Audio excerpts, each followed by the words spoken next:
योगिराम सूरत कुमार,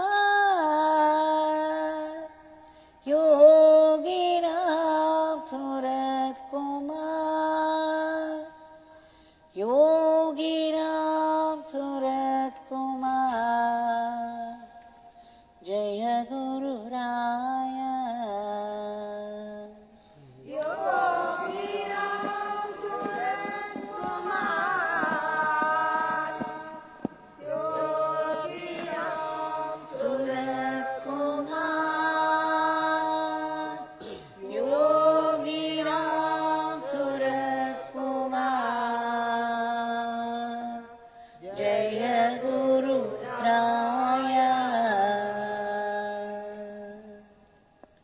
भगवान श्री योगीराम सूरत कुमार की जय।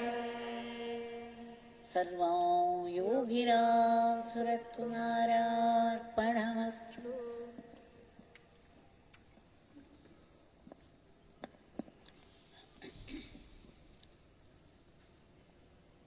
பிரகாசமாயிருக்கும் இந்த காலை சந்தியா பொழுதில் இன்றைக்கு மிகவும் விசேஷமான நாள். 2 விசேஷங்கள். ஒன்று வைகுண்ட ஏகாதசி, இன்னொன்று இயேசு கிறிஸ்து பிறந்த நாள். இது எவ்வளவு மங்களமான நாளாக இருக்க வேண்டும்.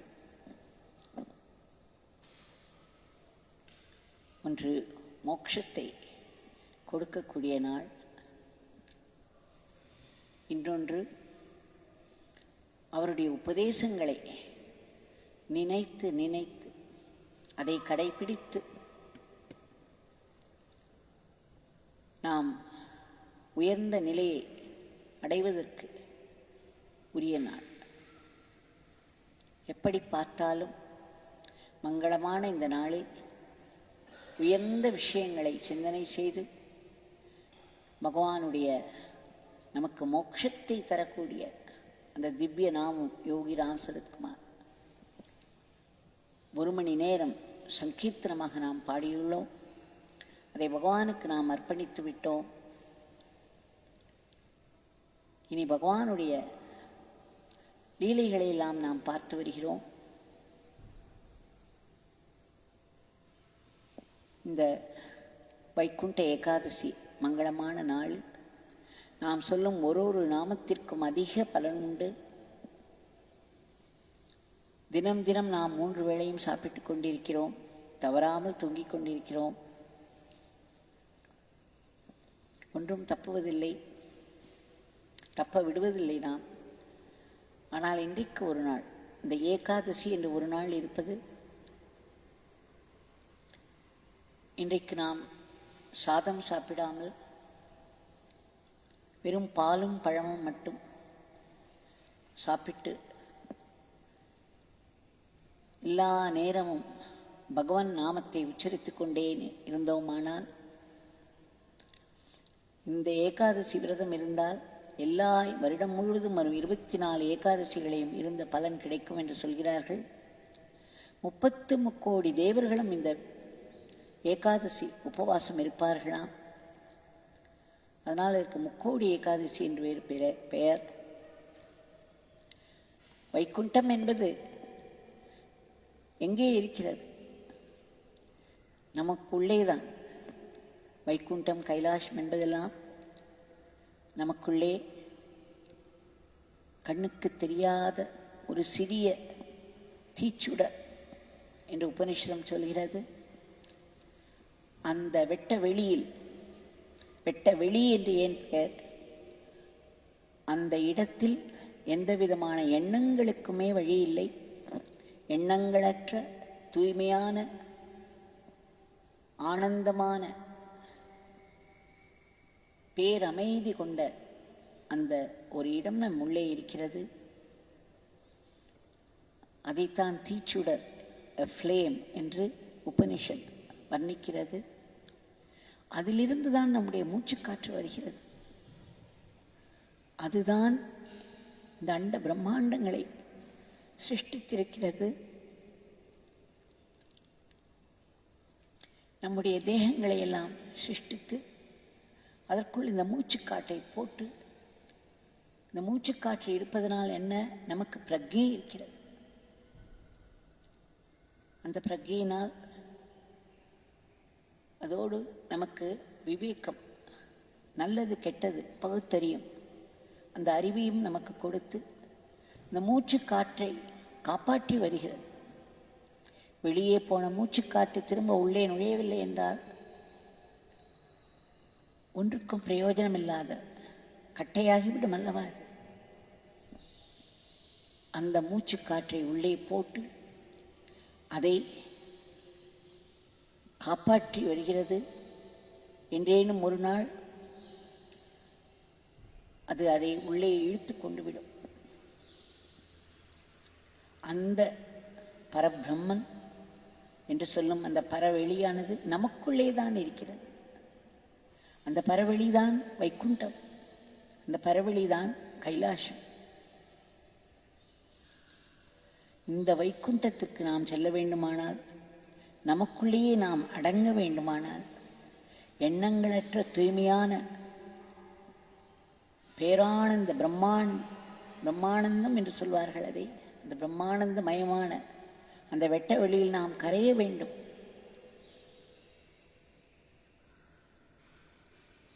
அதற்குத்தான் இந்த உபாயங்கள் எல்லாம். உணவை நாம் குறைத்து சாத்வீகமான பாலும் பழமும் மட்டும் எடுத்துக்கொண்டு இறைநாமத்தை விடாமல் உச்சரித்து கொண்டு நடுநடுவே பகவானுடைய லீலைகளை எண்ணி பார்ப்பதும் அதற்குரிய புத்தகங்களை நாம் படிப்பதுமாக இன்றைய பொழுதையும், இன்று இரவு கண்மொழித்து பகவானுடைய நாமத்தை முழுவதும் சொல்லிக் கொண்டிருந்தோமானால் எப்பேற்பட்ட தபஸாக இதான் அமையும். எத்தனை நாட்கள் ஓடுகின்றன. சாதாரண விஷயங்களிலேயே விஷயங்களை விஷமாக பார் என்று பெரியவர்கள் சொல்கிறார்கள். விஷய சுகம், விஷயங்களை ஏன் மனது நினைத்து கொண்டே இருக்கிறது? அதில் ஒரு சுகம் இருக்கிறது. ஒரு புதிய ஆடையை நினைத்தோமானால் அது ஒரு சுகம், ஒரு புதிய காரை நினைத்தோமானால் அது ஒரு சுகம், புதிய வகை வகையான உணவுகள் எல்லாம் ஒருவித சுகம். இவையெல்லாம் விஷய சுகங்கள். இவைகளிலேயே நம்முடைய வாழ்நாட்கள் போய்கொண்டிருக்கின்றன. இன்றைக்கு ஒரு நாள் மனதை அடக்கி சதா பகவானுடைய நாமத்தை நாம் உச்சரித்து கொண்டே உணவை மிகவும் குறைத்து இரவில் கண்விழித்து நம்முடைய தபஸை செய்தோமானால் பெரும் பலன் கிட்டும். இது மற்ற நாட்களை எல்லாமும் கடைசியில் ஒரு ஏகாதசி தினமாக கழிக்க வழிவகுக்கும். அந்த ஒரு தபஸில் கொண்டு போய் விடும். அந்த தபஸ் நமக்கு முக்தி நிலையை தரும். நம்முடைய ஈகோ என்று சொல்கிறார்கள் அல்லவா, இந்த தனி மனிதத்துவம், இந்த ஈகோ செல்ஃப் என்று சொல்வார்கள். மனிதனுடைய அகங்காரம், இந்த அகங்காரம் அழிந்தால் மட்டுமே மனோநாசம் என்று சொல்கிறார்கள். மனம் என்பதே எண்ணங்களின் தொகுப்பு தான். அந்த எண்ணங்களை எல்லாம் அழித்து எண்ணமற்ற நாசமடைந்த மனம், அந்த மனோநாசத்தில் நமக்கு ஒரு புதிய பிறப்பு ஏற்படுகிறது. அது புதிய பிறப்பல்ல, அது என்றைக்குமே இருந்த நிலை அது. ஆனால் நமக்கு இந்த அறியாமை என்னும் இருளிலிருந்து விடுபட்டு விழித்துக் கொள்கிறோம். அதைத்தான் பிறப்பு என்று சொல்ல வேண்டும். உண்மையான பிறப்பு அதில் கொண்டு போய் விட்டுவிடும். பகவான் அடிக்கடி என்னிடம் சொல்லிக்கொண்டே இருப்பார், long live Devki, long live Devki என்று சொல்வார். நான் ஆரம்பத்தில் அலறுவேன், எதற்காக எனக்கு லாங் லைஃப் கொடுக்கிறீர்கள்? இந்த தேகத்தை வைத்துக்கொண்டு அப்படி வயதாகி நடமாடி கொண்டிருப்பதெல்லாம் எனக்கு இஷ்டமில்லை என்று சொல்வேன். உடனே பகவான் சொல்வார், அப்படி சொல்லாதே, இந்த பிச்சைக்காரன் லாங் லிவ் என்று சொன்னால் இந்த உடலுக்கு நிறைய வருடம் என்று அர்த்தமில்லை, இட்டர்னல் லைஃப் என்று அர்த்தம், இட்டர்னல் லிவிங் என்ற அர்த்தம். இந்த இட்டர்னல் லிவிங் எப்பொழுது நடக்கும்?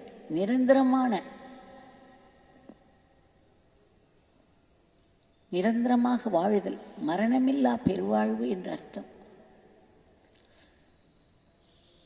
லாங் லிவ் என்று பகவான் வாயிலிருந்து வந்தால் மரணமில்லா பெருவாழ்வு என்றுதான் அதற்கு அர்த்தம் என்று சொல்லி மறுபடியும் லாங் லிவ் தேவ்கி என்று சொல்வார்.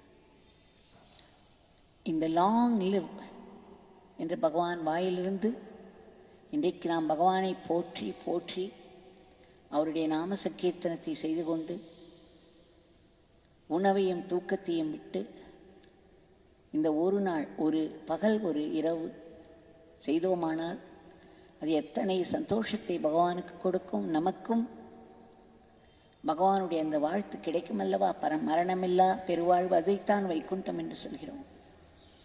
மரணமில்லா பெருவாழ்வுதான் கைலாசம். அதேபோல் இன்றைக்கு இயேசு கிறிஸ்து பிறந்த நாள். நம்முடைய பகவானை நாம் சற்று சிந்தித்து பார்த்தோமானால் தெளிவு குருவின் திருமேனி காண்டல் அதையெல்லாம் நாம் பார்த்தோம். தெளிவு குருவின் திருநாமம் சொல்லிக் கொண்டிருக்கிறோம். தெளிவு குருவின் திருவார்த்தை கேட்டல் முடிந்த அளவுக்கு கேட்டுக்கொண்டிருக்கிறோம்.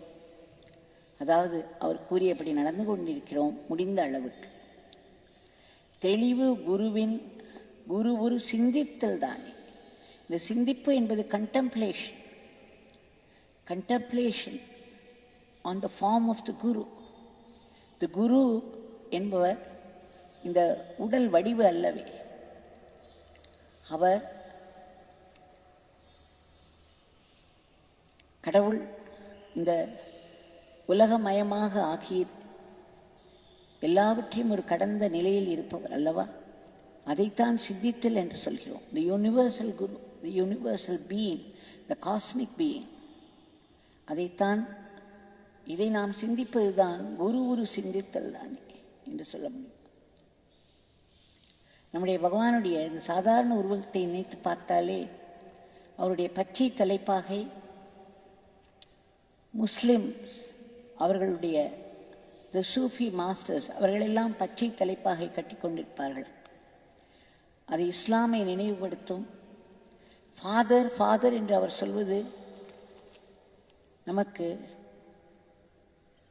ஜீசஸ் கிரைஸ்டை ஞாபகப்படுத்தும், கிறிஸ்தவர்களுடைய மதத்தை ஞாபகப்படுத்தும். பஞ்சக்கச்சம் வைத்து கட்டி கொண்டிருந்தார்கள். அது நம்முடைய வைதிக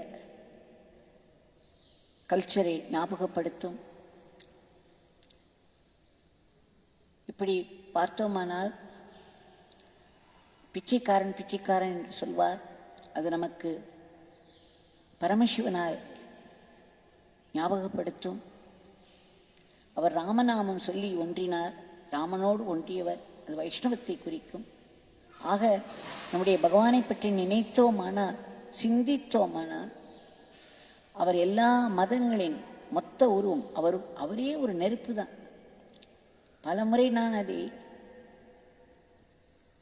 உணர்ந்திருக்கிறேன். அவர் அருகில் உட்கார்ந்திருக்கும் பொழுது ஒரு கோட்டி சூரிய பிரகாசம். அது சாதாரண நெருப்பல்ல, நம்முடைய அறியாமையை அழிக்கக்கூடிய நெருப்பு. பார்சி குலத்தினர் நெருப்பை தான் வழிபடுவார்கள் இறைவனாக.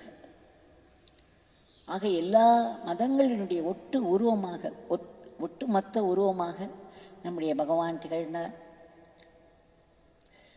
முஸ்லிம்கள் அவரிடம் வந்து இன்னும் சிறந்த முஸ்லிமாக ஆனார்கள். A Muslim came, the Muslim who comes to Bhagwan becomes a better Muslim. A Christian who came to Bhagwan became a better Christian. இப்படி ஒவ்வொரு மதத்தினரும் பகவானிடம் வரும்பொழுது அவரவர்களுடைய ஃபெய்த்தில், அவரவர்களுடைய கொள்கைகள் அவர்கள் மேலும் சிறப்பாக கடைபிடிக்க பகவான் வழிகோலினார்.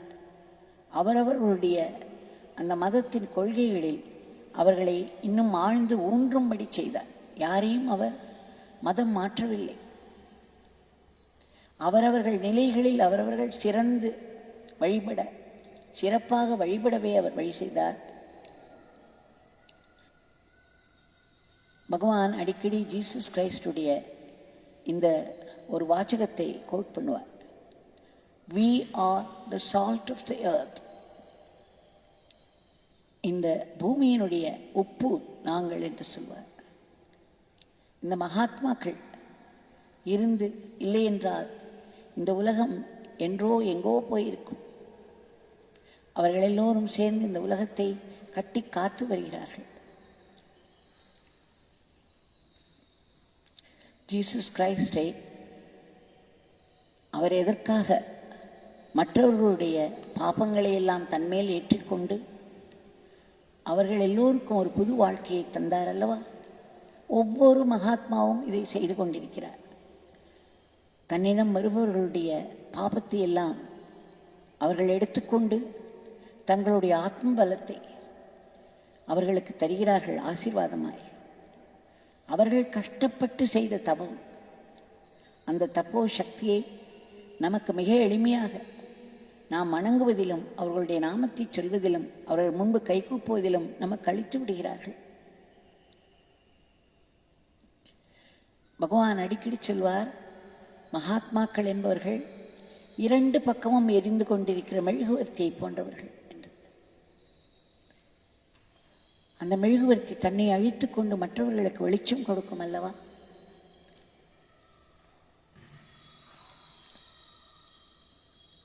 ஸ்ரீ ரமண மகரிஷி சொல்வார், அந்த குரூசிஃபிக்ஷன், இந்த சிலுவை என்பதே என்ன?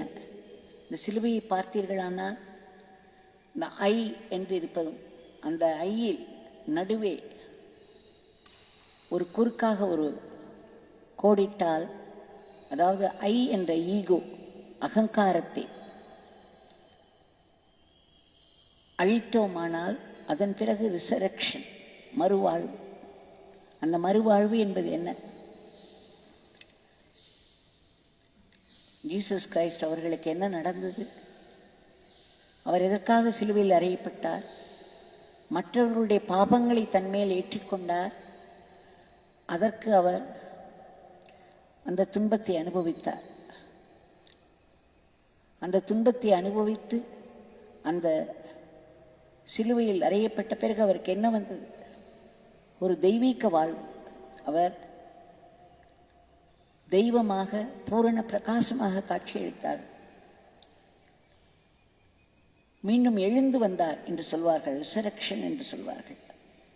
இதைத்தான் பகவான் லாங் லிவ் என்று சொல்லும் பொழுது இட்டர்னல் லிவிங் என்று சொல்வார்கள். இந்த இட்டர்னல் லிவிங் என்பது இந்த புதிய ஒளி நிறைந்த ஒரு வாழ்வு. அதனால் எல்லோரும் இன்றைக்கு இயேசு கிறிஸ்துவின் பிறந்த நாளையும் அவருடைய உபதேசங்களை நாம் கடைபிடிப்பதே அவருடைய பிறந்த நாளை கொண்டாடுவதற்கு சமானம். அவர் சொல்வார், the meek and the lowly, blessed are the meek and the lowly. யார் எவ்வளவு எளிமையாகவும் அடக்கமாகவும் இருக்கிறார்களோ அவர்கள் ஆசீர்வதிக்கப்பட்டவர்கள். எந்த இடத்தில் எளிமையும் அடக்கமும், எந்த இடத்தில் அகங்காரம் தலைவிரித்து ஆடுகிறதோ அங்கு என்ன இருக்க முடியும்? நாசம்தான் இருக்க முடியும். எந்த இடத்தில் எளிமையும் அடக்கமும் இருக்கிறதோ அந்த இடத்தில் தெய்வம் வரும், தெய்வ அருள் நிரம்பும். அதனால்தான் அவர்கள் ஆசீர்வதிக்கப்பட்டவர்கள் என்று சொல்வார். இதை நாம் நினைத்துக் கொள்வோம். இயேசு கிறிஸ்துவும் சரி, மற்ற மகாத்மாக்களும் சரி என்ன செய்து கொண்டிருந்தார்கள்? மற்றவர்களுடைய துன்பங்களை எல்லாம் அவர்கள் ஏற்றுக்கொண்டு, அவர்களுடைய பாபங்களை எல்லாம் ஏற்று, துன்பத்திற்கு அடிப்படை அவரவர்கள் செய்த பாபங்கள் தான். நாம் யாருக்கு எந்த துன்பத்தை கொடுக்கிறோமோ அந்த துன்பத்தை நாமும் அனுபவித்தாக வேண்டும். ஒரு வார்த்தை மற்றவரை பற்றி நாம் கெட்டதாக சொன்னால், ஒரு கெட்ட வார்த்தை நம் வாயிலிருந்து யாரேனும் ஒருவரை பற்றி வந்தோமானால் அந்த கெட்ட வார்த்தை காத்து கொண்டே இருக்கும். நமக்கு ஒரு நாள் திரும்ப வந்து சேர்ந்துவிடும். ஒரு நல்ல வார்த்தை யாரை பற்றி சொன்னோமானாலும் அதுவும் வெட்ட வெளியில் பதிவாகிவிடும். அது நமக்காக காத்து கொண்டிருக்கும். நமக்கு ஒரு பலகீனமான ஒரு நிலை வரும் பொழுது அது வந்து நம்மை அடிக்கும். நல்ல வார்த்தையும் சரி, கெட்ட வார்த்தையும் சரி, பலன் கொடுக்காமல் போகாது. அதனால் எந்த ஒரு கர்மத்திற்கும் அந்த வினை உண்டு, அந்த கர்ம பலன் உண்டு. அதனால் அதை நினைத்து நம்முடைய அகங்காரத்தை குறைத்து நாம் எத்தனைக்கெத்தனை எளிமையாகவும் அடக்கமாகவும் இருந்து பகவானுடைய உபதேசங்களை திரும்ப திரும்ப மனதிற்கு கொண்டு வந்து நம்மால் எந்த அளவுக்கு கடைபிடிக்க முடியுமோ நமக்கு முடிந்த அளவு செய்தால் போரும். அதற்கு மேல் தெய்வம் கேட்பதில்லை. பகவான் சொல்வார், அவர்களுடைய குருநாதர்களுடைய ஏதேனும் உபதேசங்களில் ஒன்றை எடுத்து அதை வாழ்நாள் முழுவதும் நாம் கடைபிடித்தால் போதும், முக்தி நிலை கெட்டிவிடும் என்பார். அதனால் இயேசு கிறிஸ்துவின் பிறந்த நாளை கொண்டாடும் விதம் அவருடைய உபதேசங்கள், அவருடைய கம்பேஷன் அல்லவா மற்றவர்களுடைய பாபங்களை அவரை ஏற்றுக்கொள்ள வைத்தது. இன்றைக்கு காலை நான் சொல்லிக் கொண்டிருந்தேன், ஒன்று ஞாபகத்துக்கு வந்தது. சுவாமி சிவானந்தர் அவர்களிடம் சிலர் கேட்கிறார்கள், கடவுளுக்கும் மனிதனுக்கும் என்ன வித்தியாசம் என்று. சிவானந்தர் சொன்னார், God gives and forgives, man gets and forgets. எத்தனை அழகான அற்புதமான விளக்கம். கடவுள் என்பவர் கொடுத்து கொண்டே இருப்பாராம், மன்னித்து கொண்டே இருப்பாராம். மனிதன் என்பவன் எல்லாவற்றையும் வாங்கி வாங்கி வைத்துக் கொள்வானாம், வாங்கி வைத்துக்கொண்டு மறந்து விடுவானாம். கொடுத்தவரையும் மறந்து விடுவான், அந்த கொடுக்கப்பட்ட செயலையும் மறந்து விடுவான். வாங்கியதை கெட்டியாக பிடித்து கொண்டு அதிலேயே வாழ்க்கையை கழித்து விடுவான். God gives and forgives, man gets and forgets என்று சொன்னார். அதனால் இன்றைக்கு நாம் இதை நினைவில் கொள்வோம்.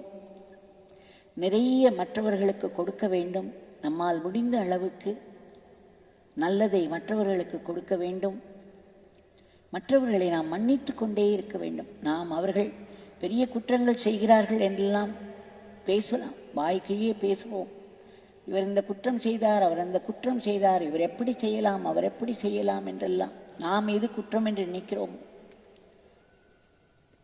நம்முடைய குற்றங்களை நாம் மறந்து விடுகிறோம். மற்றவர்களுடைய குற்றங்களை பெரிதுபடுத்தி உலகத்துக்கு எடுத்துச் சொல்ல ஆரம்பிக்கிறோம். அதனால் நாம் உயர்ந்தவர்களாக நம்மை நினைத்துக் கொள்கிறோம். மற்றவர்களை இழிவுபடுத்தி நாம் உயரவே முடியாது. அது நம்மை இன்னும் தாழ்த்திவிடும்.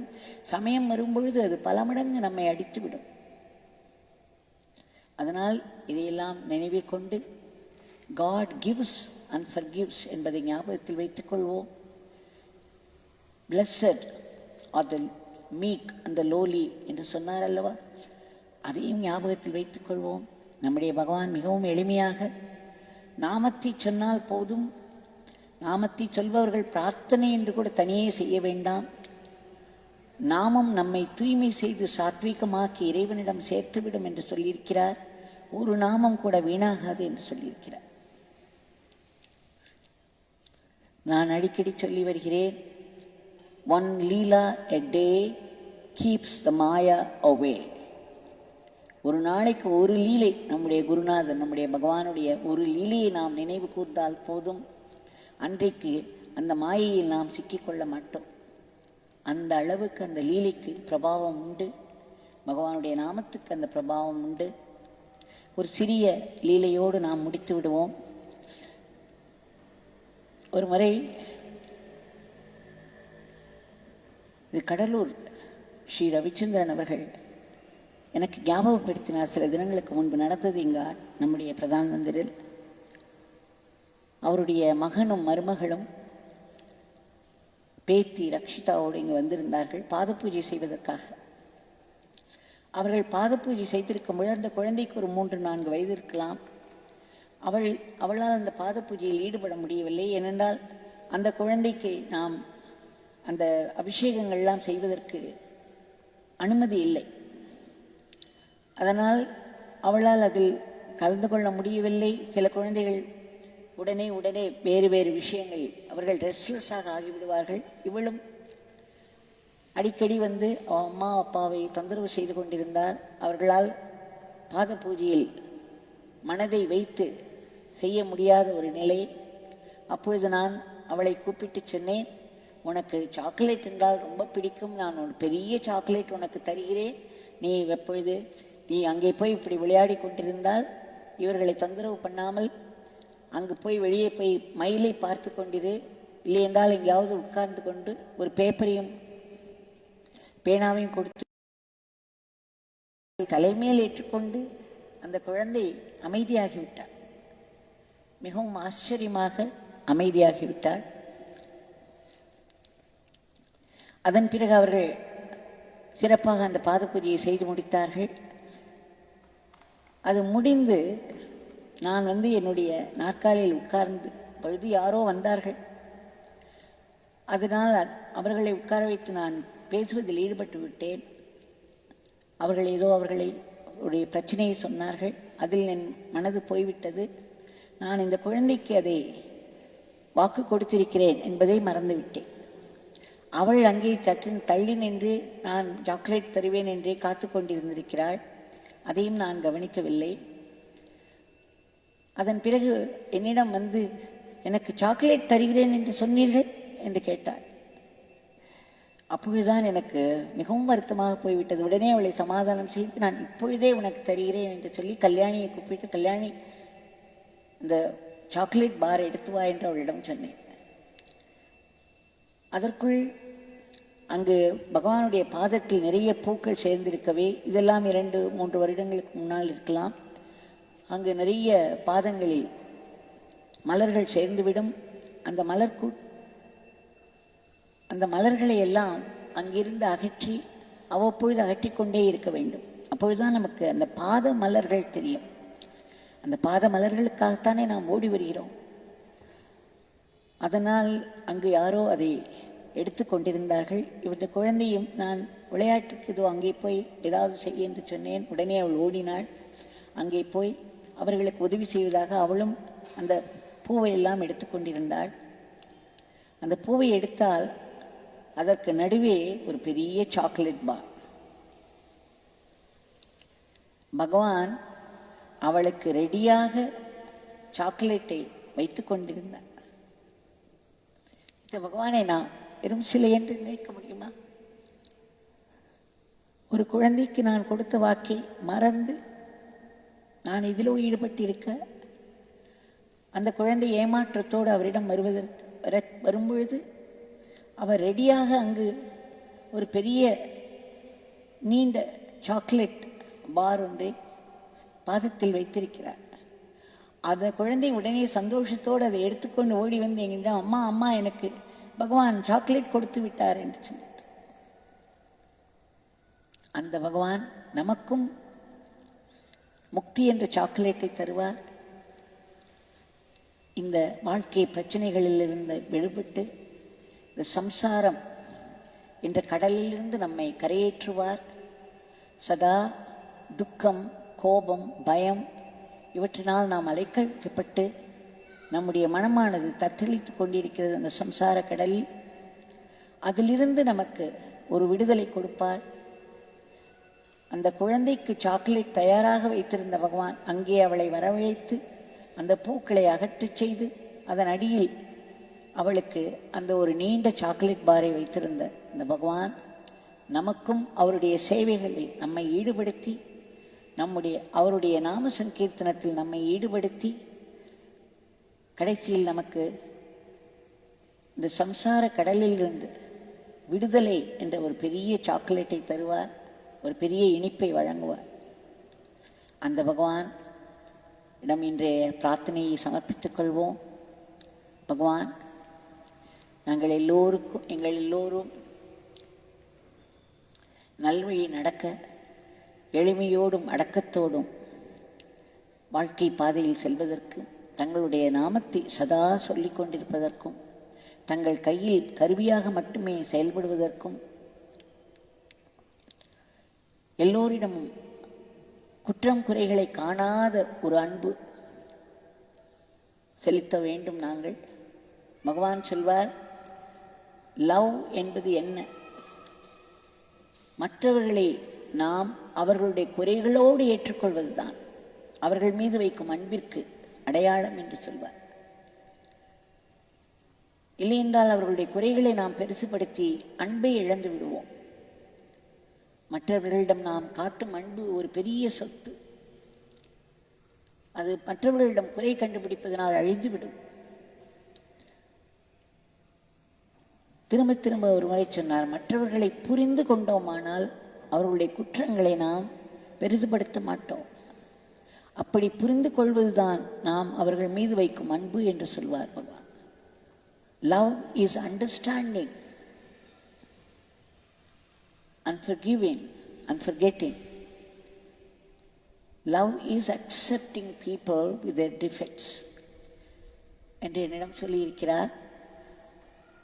அந்த பகவானிடம் இந்த உலகம் எத்தனை குற்றங்கள் செய்திருந்தாலும், எத்தனை அதர்மங்கள் செய்திருந்தாலும், அதன் விளைவாக இன்றைய சூழ்நிலை நம்மை பாதித்து கொண்டிருக்கிறது. பகவான் தாங்கள் பெருமனது வைத்து எங்கள் எல்லோரையும் மன்னித்து இந்த கொடிய நோயின் பிடியிலிருந்து உலகத்தை காப்பாற்றி மீண்டும் சகஜ நிலைக்கு திருப்ப வேண்டும். மக்கள் மனத்தில் உள்ள பயம் அகன்று பரவிக்கொண்டிருக்கும் வியாதிகள் தடுத்து நிறுத்தப்பட்டு அதற்கான அந்த தடுப்பூசிகளில் தாங்கள் புகுந்து வேலை செய்து இந்த கிருமியை முற்றிலும் அழிக்க வேண்டும். இந்த கிருமியைப் போல் கிளம்பக்கூடிய மற்ற கிருமிகளை எல்லாம் முன்பே நீங்கள் அழித்து வரவிடாமல் செய்ய வேண்டும்.